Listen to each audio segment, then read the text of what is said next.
areas of Luzon, kung saan po ngayong hapon may mga nararanasan na po tayong mga malalakas na pag-ulan at bugso din ng mga malalakas na hangin for most areas of Luzon, lalong-lalo na po dito sa may silangan ng Southern Luzon. And sa mga susunod po na oras ay mas magiging malalakas pa yung mga pag-ulan and yung mga hangin po na mararanasan natin sa malaking bahagi ng Luzon habang mas papalapit nga po itong si Bagyong Uwan dito sa area or sa silangan ng Central Luzon. Kaya naman po manatiling alerto po para sa ating mga kababayan. Mostly sana po nakapaghanda tayo and doble ingat pa rin sa magiging impact po nito ni Bagyong Uwan dito sa ating kalupaan.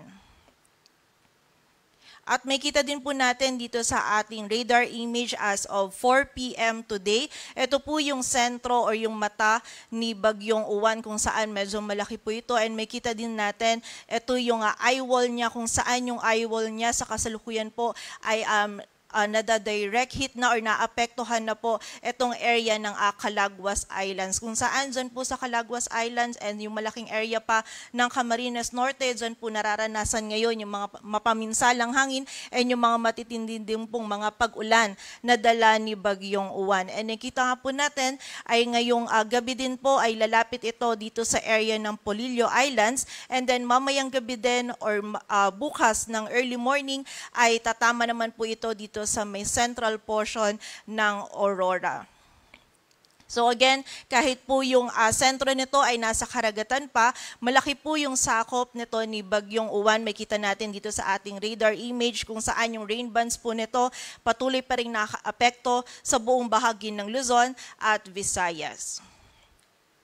Base po dito sa ating latest forecast track analysis ni Bagyong Uwan, ngayon pong gabi ay lalapit ito dito sa area ng Polillo Islands. Kapag po nagkaroon ng bahagyang pagbaba nito ng track ay hindi rin po natin i-rule out yung possibility na maglandfall po ito dito sa area ng Polillo Islands. But for now, less likely po yung ganitong scenario. But kahit hindi po ito maglandfall dito sa area ng Polillo Islands, ay posible pong direct hit pa rin sila dahil po sakop po sila or madadaanan sila nung eye wall na dala po nito ni Bagyong Uwan. Then after po nito, tonight or tomorrow early morning ay tatama naman ito dito sa may central portion ng Aurora or dun po siya sa area na yon magla-landfall and then tatahakin naman po nito itong area ng Northern Luzon and then by tomorrow morning naman ay lalabas na ito ng ating kalupaan, most likely dito sa coastal waters ng Pangasinan or La Union.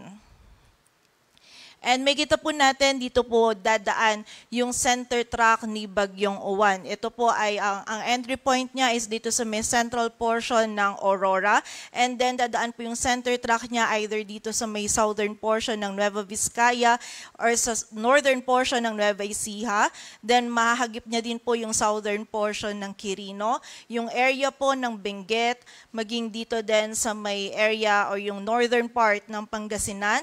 Yung bahagi din po ng La Union at yung southern portion ng Ilocos Sur. Maging dito din po sa northern portions ng Zambales at Tarlac. So ito po yung center track ni Bagyong Uwan kung saan dito po sa mga areas nito most likely mararanasan po yung mga pinakamatitinding hangin and pinakamalalakas po ng mga pag-ulan na dala ni Bagyong Uwan dito po sa atin. But bukod po dito no, sa mga areas kung saan malapit po yung center track po nito, again importante pa din po na i-consider natin yung buong lawak ng bagyo. Ngayon po ay umaabot ng 900 kilometers yung kanyang radius. Ito po yung simula sa center niya outward. So malawak pa rin po no, yung sakop ni Bagyong Uwan. So dito po sa red shaded area natin, dyan mararanasan yung pinakamatitinding hangin na dala ni Bagyong Uwan, while naman po for dito sa yellow shaded circle natin, dyan po mararamdaman yung mga malalakas po na hangin na dala nito. So again,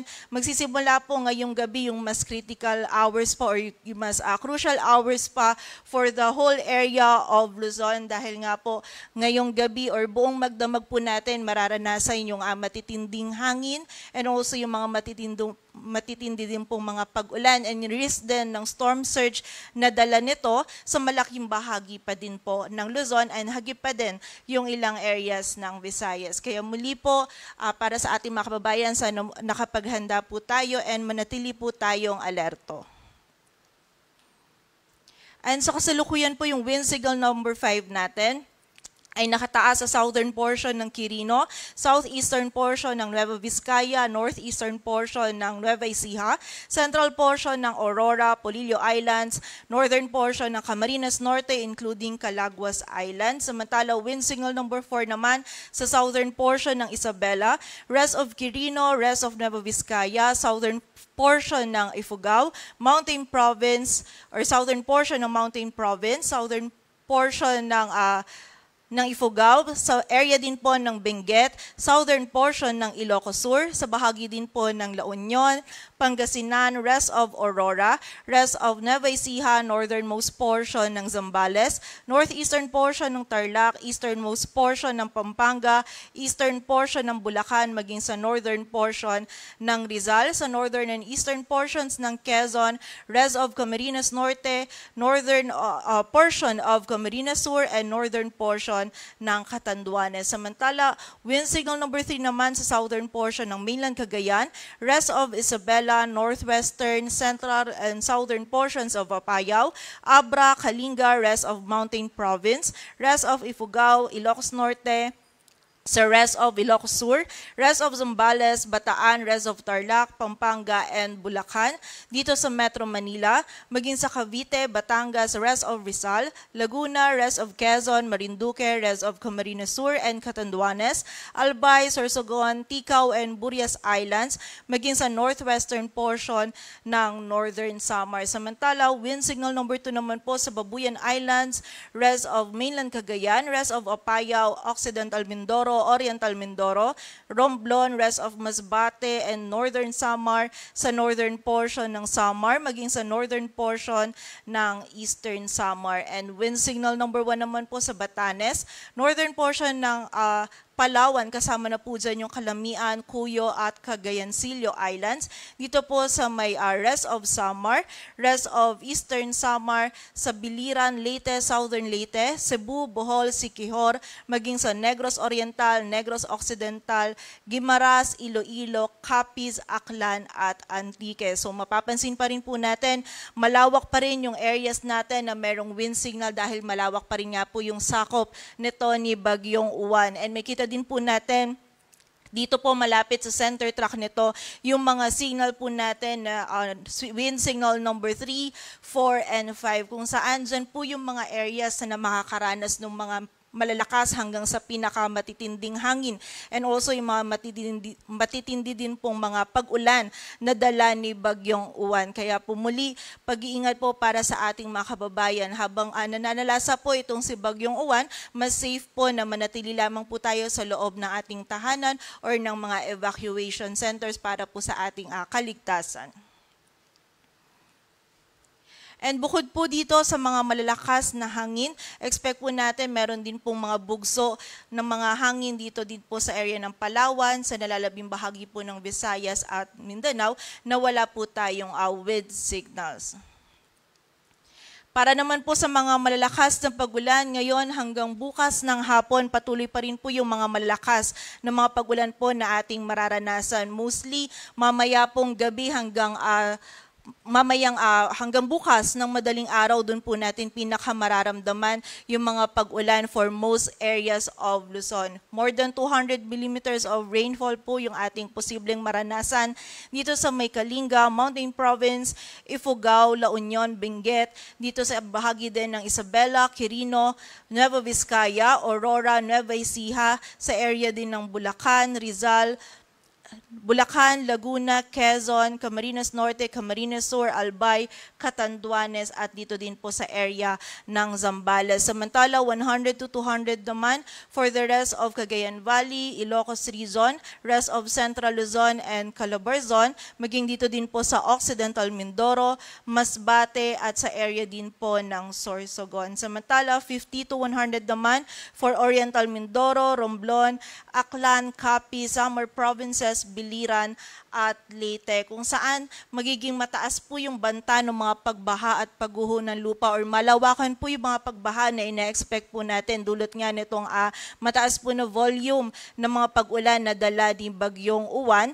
And reminder lang din po sa ating mga kababayan, lalong-lalo na dito sa area ng Northern Luzon or kung yung areas din po natin ay bulubundukin kung saan prone po sila sa mga flash floods at sa mga landslides. Kaya naman po pag-iingat para sa ating mga kababayan. And expect po natin, bukas po, meron pa rin tayong mga malalakas po na pag-ulan na mararanasan. Though medyo mababawasan na po dito sa may silangan ng ating bansa, posible pa rin yung more than 200 millimeters of rainfall sa area ng Benguet. Kung saan ito nga po ay bulubundukin na area, kaya na-expect po natin na mas marami po or mas magiging maulan po dyan sa areas na yan. By this time po, si Bagyong Uwan ay nandito na sa may kanluran po ng ating ng mainland Luzon. So na-expect po natin yung 100 to 200 millimeters of rainfall. Posible pa rin dito sa Ilocos Sur, La Union, Pangasinan, Zambales, Bataan, maging dito din po sa area ng Nueva Vizcaya at Ifugao. So muli po, no, ngayon, simula po ngayong gabi hanggang bukas, dun po natin mararanasan pa yung mga pinakamatitinding mga pag-ulan na dala po ni Bagyong Uwan. Mataas po yung banta ng mga pagbaha at pagguho ng lupa, kaya manatili pong alerto para sa ating mga kababayan, and patuloy din po tayo makipag-ugnayan sa ating mga LGU para dun sa mga aksyon na kailangan po natin gawin para sa ating kaligtasan. Samantala, bukod po dito, meron pa rin tayong high risk ng storm surge kung saan nakita nga po natin, no, more than 3 meters yung possible storm surge height po natin for coastal areas po dito ng Ilocos region, maging ng Cagayan Valley, maging dito din po sa area ng Bicol region at dito din sa may area ng Aurora at Quezon. Samantala, posible din po yung 2.1 to 3 meters sa area ng Bataan, Cavite, Marinduque, Masbate, Northern Samar, Pampanga, Sorsogon at Batangas. And 1 to 2 meters naman for the area of Bataan, Bulacan, Cavite, Metro Manila, Pampanga, Dinagat Islands, Surigao del Norte, Eastern Samar, Antique, Palawan, Occidental Mindoro, Guimaras, Negros Occidental, Zamboanga del Sur at sa bahagi din po ng Zamboanga del Norte, kung saan kapag meron nga po tayong risk ng storm surge, no, nakikita po natin or bawal po yung kahit anong marine activities, wag po muna tayong lumangoy, mangisda or maglakbay dagat. And ito pong storm surge posible din magdulot ng coastal inundation or pagbaha po sa mga coastal areas po natin, lalong-lalo na dun sa mga low-lying areas. Kaya naman po sana yung mga kababayan natin ay nakalikas na and manatili pa rin po tayong alerto dahil nga po dito sa maaring epekto ng storm surge dito po sa ating mga lugar na nabanggit. Sa kasalukuyan, meron din tayo nakataas pa na gale warning sa mga dagat baybayin po yan ng Cagayan Valley, ng Central Luzon, ng Ilocos Region, ng Bicol Region, maging dito din po sa mga dagat baybayin ng Calabarzon, dito sa dagat baybayin ng Occidental, kasama na po dyan ang Lubang Islands, sa Marinduque, dito din sa area ng Romblon, maging sa Northern Samar, Eastern Samar, Samar, maging dito din po sa area ng Biliran, Leyte, Southern Leyte, sa northern portion ng Cebu, kasama na po dyan yung Bantayan at Camotes Islands, maging dito din po sa area ng Dinagat Islands, Surigao del Sur at Davao Oriental, maging dito din sa bahagi ng Surigao del Norte. Patuloy po tayong magantabay sa updates na ipapalabas po ng Pag-asa. Sa mas kumpletong impormasyon, bisitahin po yung website natin, pag-asa.dost.gov.ph. Para naman po dun sa mga heavy rainfall warnings na ini-issue ng ating mga regional offices, bisitahin po yung ating website, panahon.gov.ph. At yan po muna ang latest dito sa Weather Forecasting Center ng Pag-asa. Grace Castañeda, magandang hapon po.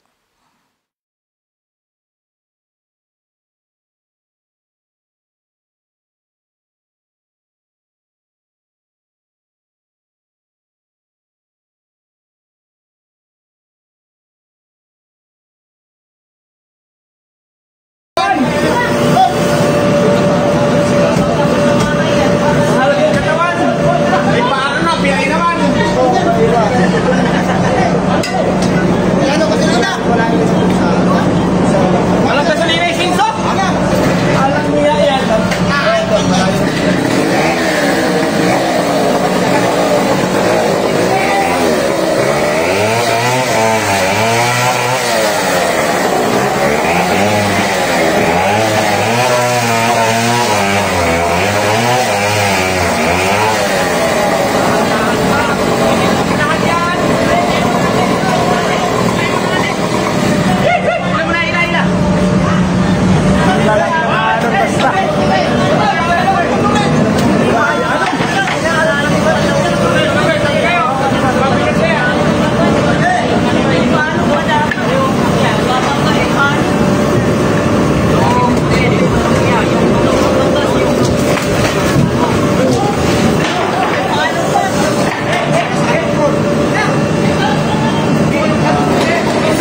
Tagdarago kasing tubig yan ha. Tao ba na? Oo, takay ko ang padulog. Kanina pa yun, yan na pala. Kanina pa yung nalasing ko. Sinugat. Oo, high tide kasi niya, tagdarago kasi. Tikang dito.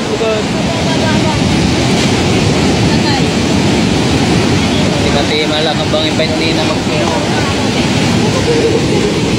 Tayo yan, nagpipigpig.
Ning aga, yun ako yung kamugtakan dili sa gugon.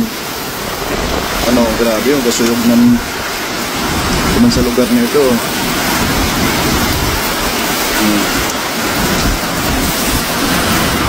Ba na, teman. Lembut na teman ba?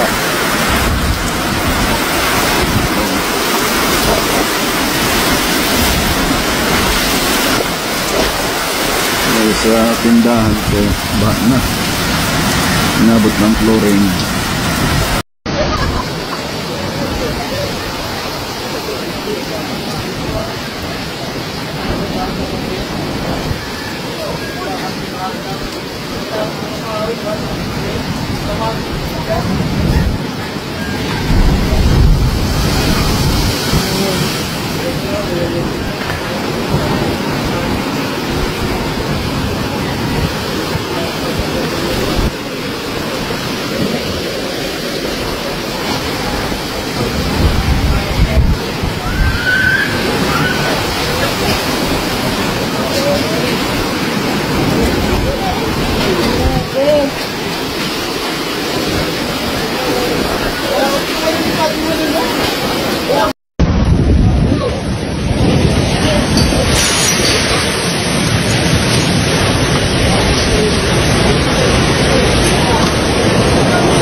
Sabi ko sa'yo, lakas na niyo.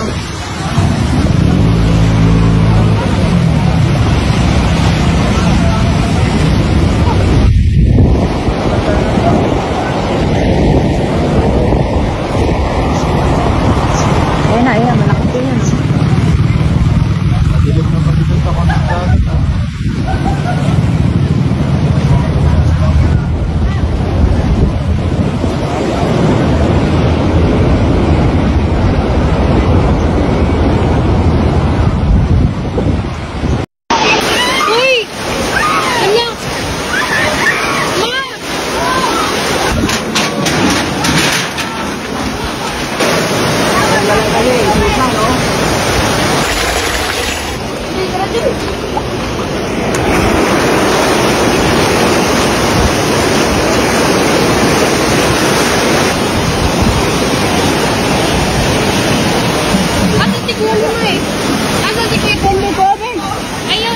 Wow,